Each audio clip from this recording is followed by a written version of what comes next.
So lots to get to. John Fugelsang, we've not talked about. I mean, so much breaking. What time is it, and how many sponsors has Rush Limbaugh lost? Is it? He's over 40. Yeah. Yes. He says everything's cool, my friends. They're just like losing a French fry. Funny that he would make a fast food analogy. Yeah. It's like losing one French fry.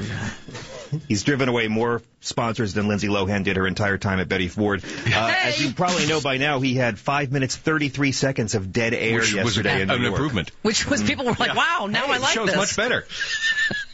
So this hasn't turned out all bad. Try to imagine you're listening to Rush Limbaugh in New York, the flagship station, and there's 5.5 minutes of silence because no one will give up money. Yeah. And over meanwhile, 80% of his ad time was PSAs that were donated for free.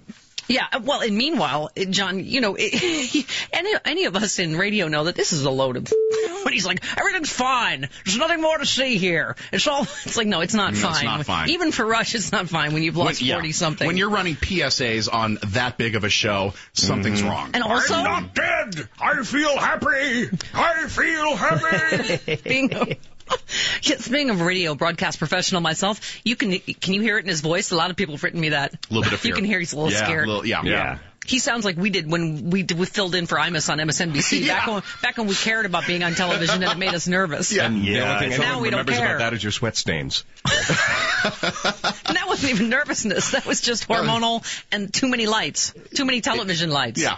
That's why now this is my goal. Is we will do the show with just miners' helmets on our heads. There's significantly flattering. less light than there was on MSNBC. But I'm older now. I can't. You're much older. No, we're just going to have flashlights if I get my way. Flashlights under our chin? And blankets. Pull up, everybody. I know. It's almost like Rush isn't enjoying hate or defending Coney's resistance army. It's just I don't hear the joy in his voice this week. Yeah. Well, it's, we were saying, John, you don't know when someone... Well, first of all, it's different because television, as I'm sure we will be, Exhibit A, you can get fired in a nanosecond. Yes, you can. Oh, yeah. So he didn't lose his... I mean, he still has a radio show. He actually still has another television show. But, television, they tend to be a little more sensitive. Well, and again, the Imus thing doesn't compare to the Rush thing at all. And the big news for me this week is this false equivalency meme the right's throwing up about Bill Maher. Well, where's the outrage when Bill Maher said you think about Sarah Palin? And I want to talk about this all day, but I'll point out one thing about Imus. What Imus did was much more sexist than racist. White people try to say nappy-headed all the time. It was calling college athletes hoes that got him fired. But Imus didn't lie. And Rush Limbaugh lied when he talked about Ms. Fluke. He lied when he said that it's making taxpayers pay for contraception. Exactly, John. I've been saying that all week. He lied in his apology. Right. I was saying the entire premise was incorrect, and he knew it. So that's exactly right. And, Hello, I lied. I mean, there's a similarity, John, in that they both picked powerless. There was a combination of sexism and, in Imus's case, racism, but they picked someone powerless. You cannot make an analogy to someone that is asking to be vice president of the United States. They're getting in the political game. That's different than someone that's a private citizen, right? And, Bill has made sexist humor, but Bill is not a sexist. Bill has stood up for feminist politics his entire career. When Bill Maher lies about a powerless woman, when Bill Maher lies in his apology, when Bill Maher spends 20 years trying to undermine feminist politics and insulting women, then you're allowed to compare him to Limbaugh. Yeah. Well, and he made the best point business-wise. Like, I don't have sponsors. I mean, he's a comedian, A. B, he's on HBO. He doesn't have a spot. I mean, if they... But also, he is a comedian. Look, by the way, let me just say, all y'all that took any footage of any sexy liberal show, you got me. Yes, I say naughty things about people on the right.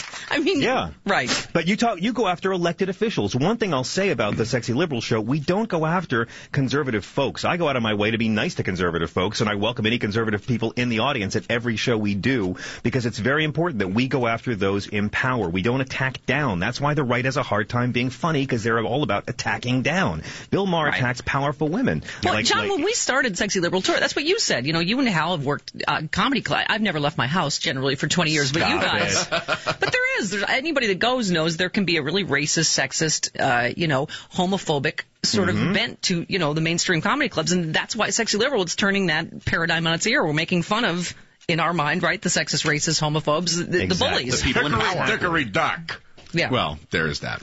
Yeah. But that stuff is funny for like all of 5 minutes. If you go to a comedy, and again, you'll have a great time in comedy clubs, but yeah, they tend to be cesspools of racism and sexism and retard jokes and all kinds of disgusting things. And when you're attacking down, yeah, if you're drunk enough, it might be funny for 5 minutes, then you feel dirty after a while. And that's why Fox News has never been able to get a comedy show going on the air, because it's all about either attacking the less fortunate or attacking the politicians class traitorous enough to try to help the less fortunate.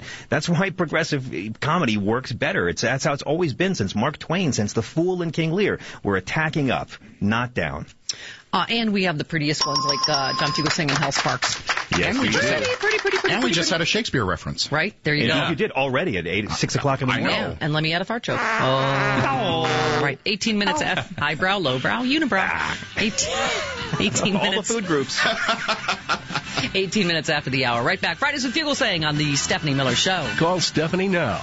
She's easy. 1-800-STEP-12. At Quicken Loans, we close many of our home loans in 30 days or less. But if you work with someone other than Quicken Loans, you might be dealing with a lender that takes a lot longer. Here's an analogy. I ordered a pizza 4 hours ago that should have arrived in 30 minutes or less. Think of my cold, unappetizing pizza as a mortgage from a lender that doesn't care about closing loans quickly.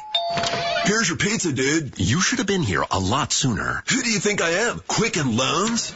The choice is clear. A mortgage from a lender that takes forever to close your loan, or a piping hot mortgage from Quicken Loans that arrives fresh at your door in as quick as 30 days or less. One more way, Quicken Loans is engineered to amaze. The rate today on a 30-year fixed mortgage is an incredible 3.875%. APR 4.17%. Call Quicken Loans today at 800-QUICKEN. That's 800-QUICKEN, or go to QuickenLoans.com. Call us for cost information. Equal housing lender. Licensed in all 50 states. Nationwide licensing number 3030. You're listening to Seattle's Progressive Talk, AM 1090. Now playing online live at AM1090Seattle.com.